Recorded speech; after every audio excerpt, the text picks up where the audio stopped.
Hi, I'm Adriana, and today I'll walk through how grazing residual height influences the entire forage-animal interface. We'll move from plant physiology to forage quality to cattle intake and then to soil health. My goal is to show how one simple measurement, the post-grazing height, ends up controlling plant recovery, animal performance, and long-term system resilience.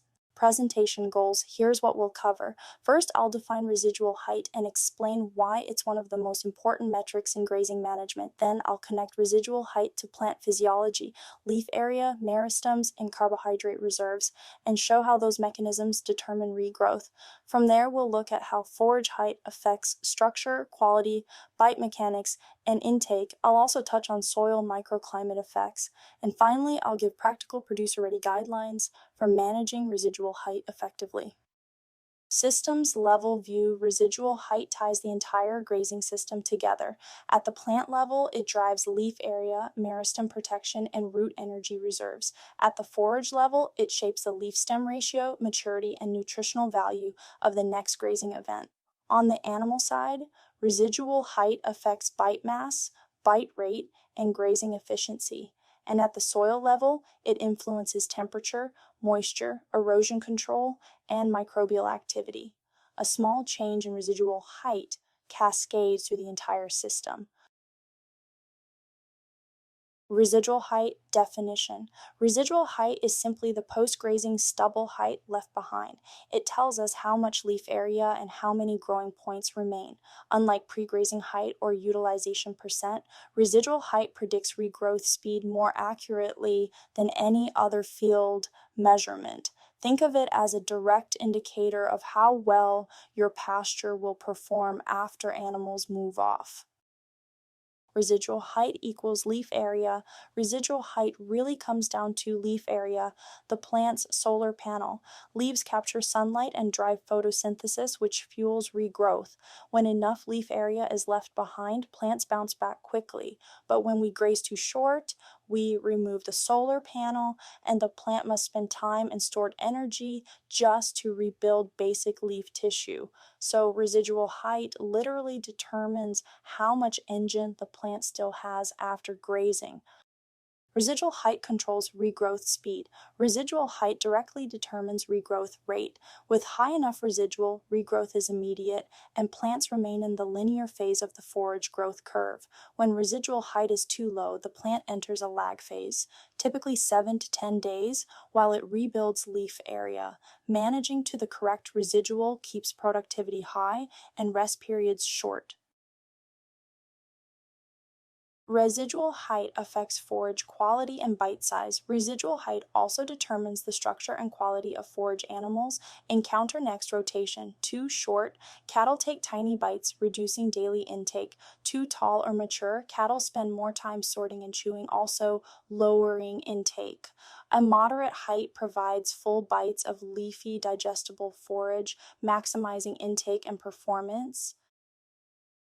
Residual height, the anchor of grazing management. Residual height becomes the central anchor for decision making. It tells us when to move animals, how long paddocks need to rest, and what quality will be available on the next pass. It also visually indicates whether we are maintaining enough soil cover and root mass to support long-term ecosystem health. It's the most important daily metric a producer can evaluate. Why residual height matters. Residual height is the forage left behind after grazing, and it drives the entire forage-animal interface. Too little residual means slow regrowth, low quality regrowth, reduced cattle intake, and poor soil protection. Adequate residual improves all of these simultaneously. Getting residual height right improves both biological performance and management efficiency. Residual height influences regrowth speed, forage quality, intake, soil health. Residual height influences regrowth speed, forage quality, cattle intake, and performance, soil cover, and root health. When grazing removes approximately 50% of the plant, roots continue functioning. But when removal exceeds approximately 70%, root growth stops or reverses. Residual height determines whether the plant recovers efficiently or becomes stressed. Forage growth curve grass follows an S-shaped growth pattern. The lag phase is slow because leaf area is low. The linear phase is fast because leaf area is abundant, and the plateau phase slows as maturity increases. Residual height determines where the plant re-enters the curve after grazing. Maintaining adequate residual keeps plants in the fast linear phase, maximizing production. Meristems, growing points. Meristems are the plant's growing points, often located near the base. If grazing stops above the meristems, regrowth is rapid. If animals graze below them, regrowth must begin from basal buds, which is much slower and more energetically expensive. Adequate residual promotes tillering, building a denser and more productive sward. Carbohydrate reserves and roots. Residual height influences how much stored carbohydrate a plant retains after grazing. Overgrazing depletes non-structural carbohydrates and causes root dieback. For example, Tifton 85 Bermuda grass at a 3-inch residual can have only approximately 8 grams per square meter of stored carbohydrates, while a 6-inch residual retains over 40 grams per square meter. Higher residual supports deeper roots, greater drought tolerance, and faster regrowth. Carbohydrate/root image slide. This slide reinforces that overgrazing shrinks roots and drains energy reserves.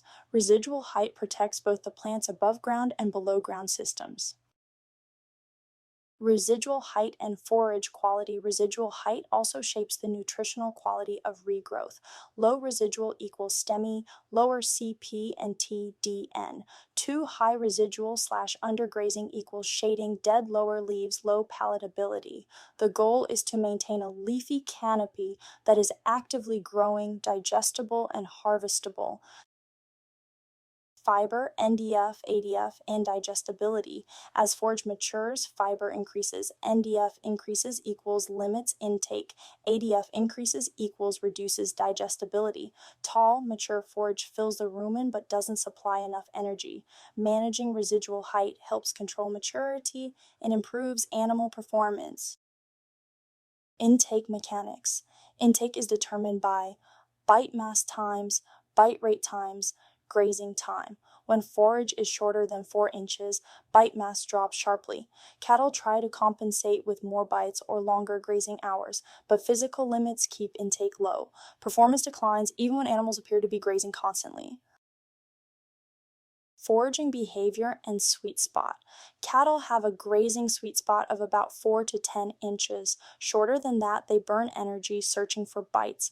Taller than 10 to 12 inches, they spend more time chewing stemmy material. Managing forage height within the sweet spot maximizes grazing efficiency and net energy gain. Soil, microclimate, and health. Residual height dramatically affects soil conditions. Adequate residual shades soil, reduces evaporation, protects from erosion, and supports microbial nutrient cycling. Low residual exposes soil, increases compaction and runoff, and slows nutrient turnover. Soil, health, and forage resilience decline together. Recommended residual heights. Here are minimum stop grazing heights. Tall fescue, 2 to 3 inches, Bermuda grass, 2 to 6 inches, orchard grass, 3 to 6 inches, annual ryegrass, 3 to 4 inches, pearl millet, sorghum Sudan, 8 to 12 inches, alfalfa, 2 to 4 inches. For high demand cattle, use the upper end of these ranges to support intake and performance. Management based on residual height should drive movement, not the calendar. Rotate animals once minimum residual is reached. Match stocking rate to forage growth. Extend rest during slow growth periods, and use strategic water and mineral placement to improve grazing distribution. By managing residual height, you manage the biological foundation of the system. Big picture takeaway, residual height connects plant physiology, forage quality, soil protection, and cattle intake. Managing it well means managing the entire grazing system. It's the simplest, most powerful lever producers have for improving performance and long-term pasture health. Please see my references as well as image citations located here.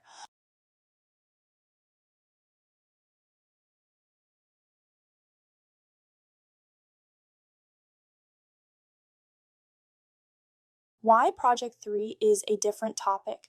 Project 1 focused on using drone imagery for practical grazing decisions.